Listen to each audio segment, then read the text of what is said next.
जय Hind. Operation सिंदूर गेल्या 24 तासाच्या महत्वाच्या घटना घडल्या आहेत त्याच्याविषयी आपण पटकन बोलण्याचा प्रयत्न करू. एक तर आपण तुर्कस्तानला म्हणजे टर्कीला एक मोठा धडा शिकवलेला आहे. त्यांनी पाकिस्तानला ड्रोनची मदत केली होती, तर त्याच्यानंतर आपण त्यांच्या विरुद्ध अनेक प्रकारचं युद्ध सुरू केलं. आपण टुरिस्ट जे आपले आहेत ते तिथे आता जात नाहीयेत, त्यामुळे त्यांचं नुकसान होतं आहे. तुर्कस्तानच्या ज्या एअरलाईन्स आहेत त्यांचा वापर कमी झाला आहे, त्याच्यामुळे त्यांचं नुकसान होतं आहे. याच्याशिवाय आपल्याला असं दिसून आलं की तुर्कस्तानची एक कंपनी आपल्या एअरपोर्ट वरती जे बॅगेज चेक वगैरे असतं त्याच्यामध्ये इन्व्हॉल्ड होतं, त्यांना कॉन्ट्रॅक्ट मिळालं होतं. तर ते आता कॉन्ट्रॅक्ट आपण थांबवण्याचा प्रयत्न करतो आहे. या सगळ्यामुळे तुर्कस्तानवरती फरक पडलेला आहे आणि त्यांनी मान्य केलं की भारत आम्हाला वेगळ्या पद्धतीने थांबवण्याचा प्रयत्न करतोय, परंतु आम्ही पाकिस्तानला मदत करतच राहू हे त्यांनी पुन्हा सांगितलं. पण एवढं नक्की की भारताने केलेल्या उपाययोजनांचा त्यांच्यावरती फरक पडतो आहे. दुसरं, अझरबैजान सुद्धा जे पाकिस्तानच्या बाजूने बोलत होतो त्यांना सुद्धा आपण धडा शिकवण्यात आपल्याला मदत मिळालेली आहे की ते टुरिस्ट आपले जे आहेत ते एकदम कमी झालेले आहेत. तर हा नेक्स्ट पॉइंट झाला. याच्याशिवाय आज जे शहबाज शरीफ आहेत पाकिस्तानचे पंतप्रधान, त्यांचं एक अतिशय इंटरेस्टिंग स्टेटमेंट होतं की ते म्हणाले की सिंधू नदीचा जर पाणी आम्हाला मिळालं नाही तर आम्ही आमच्या सैनिकांचं रक्त सांडून त्यांना ते पाणी घ्यायचा प्रयत्न करू. लक्षात असावं की ज्या वेळेला आपण सिंधू नदी करार जो होता तो बंद पाडला होता, तर आपल्यातले काही उंट्यावरनं शिळ्या हाकणारे तज्ञ सांगत होते की सिंधू नदीचं पाणी आपण थांबवू शकत नाही, त्याने पाकिस्तानला काही फरक पडणार नाही.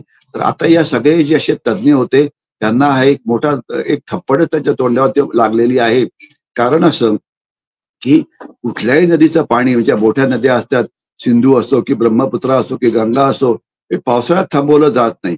हे थांबवलं जातं उन्हाळ्यामध्ये किंवा लीन सीझन मध्ये, ज्या वेळेला पाण्याची सर्वात जास्त गरज असते. आणि आता पाकिस्तान आरडाओरडा करतो आहे, याचा अर्थ की त्यांना नुकसान होत आहे. ते म्हणतात की मी सैन्याचा वापर करू पण पाणी मिळवू. तर याचा अर्थ की आपण हे जे पाणी थांबवलेलं आहे त्याच्यामुळे पाकिस्तानला पाणी मिळत नाहीये. आपण हे पाकिस्तानच्या विरोधात एक वॉटर वॉर म्हणजे पाणी युद्ध सुरू केलेलं आहे. आणि या पाणी युद्धामुळे पाकिस्तानची जी अन्न सुरक्षा आहे त्याच्यावरती परिणाम होतो आहे. फूड सिक्युरिटी ज्याला म्हणायचं. आणि पाकिस्तानमध्ये महागाई वाढते आहे.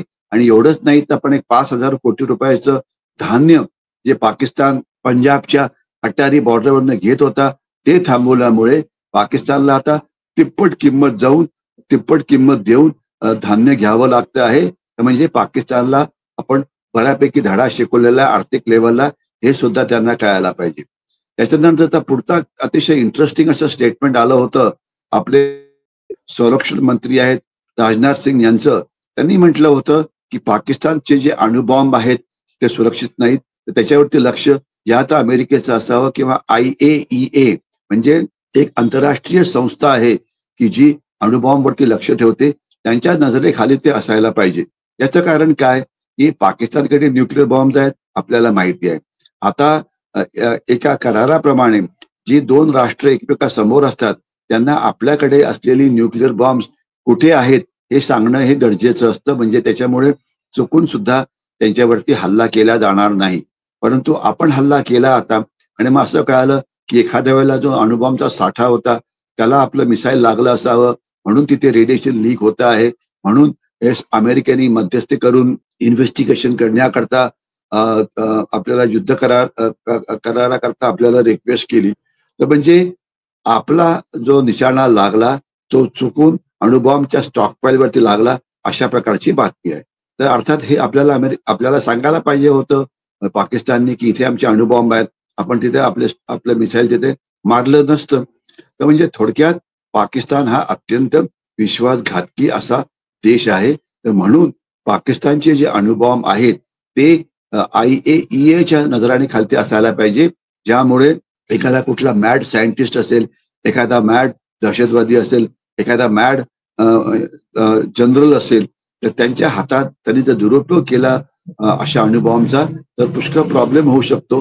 म्हणून आंतरराष्ट्रीय लक्ष असायला पाहिजे, हा राजनाथ सिंग यांचा म्हणण्याचा इशारा आहे.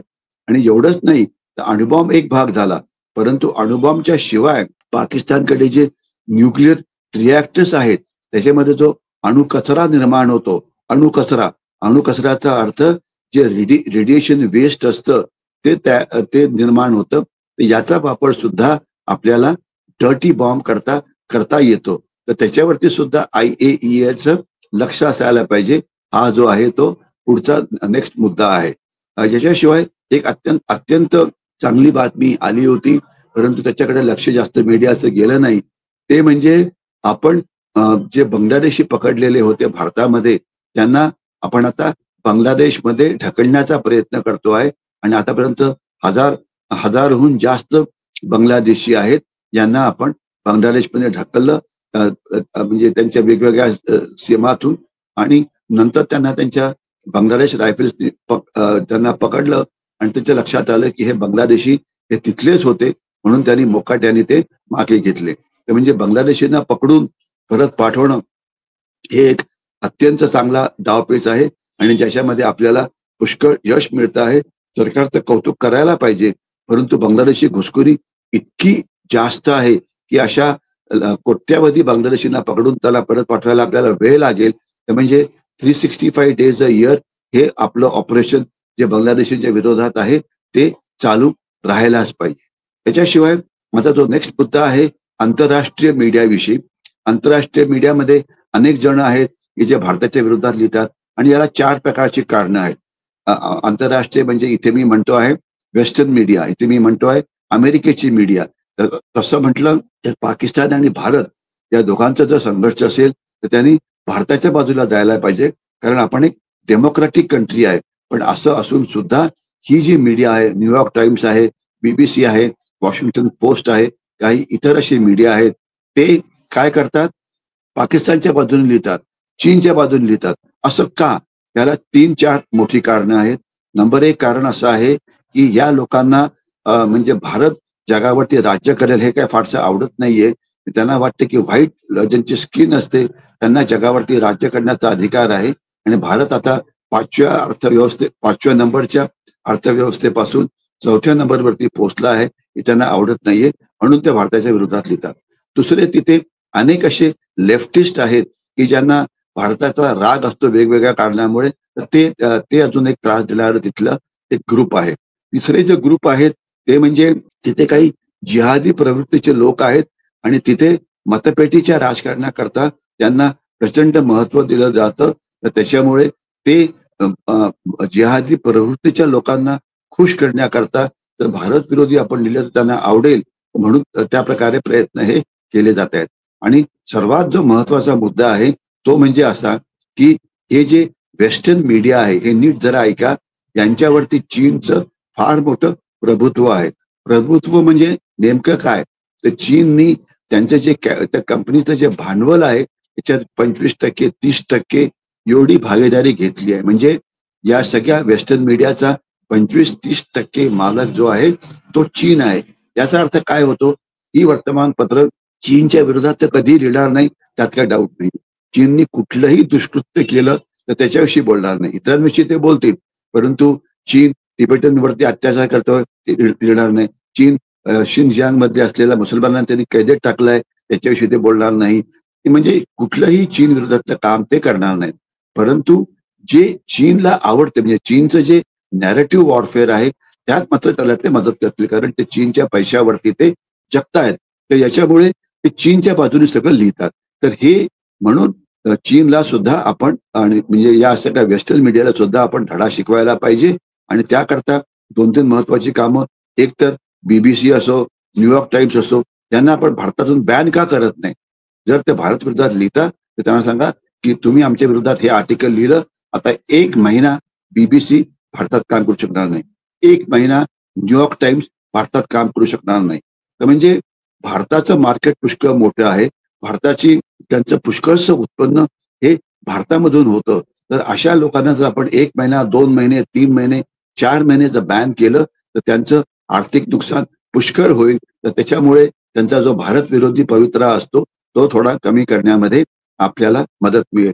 तर आपल्या बाजारपेठेचा वापर जे प्रचंड आपला व्यापारपेठ आहे त्याचा वापर करून आपण वेस्टर्न मीडियाला सुद्धा धडा शिकवायलाच पाहिजे. तुम्ही आमचं बोलणं ऐकलं नाही तर आम्ही तुम्हाला आमच्याकडनं बॅन करू. आणि एवढंच नव्हे, सध्याच्या माहिती युद्धामध्ये आपल्याला असं दिसलं होतं की ट्विटरवरती मोठ्या प्रमाणामध्ये दुष्प्रचार होत होता.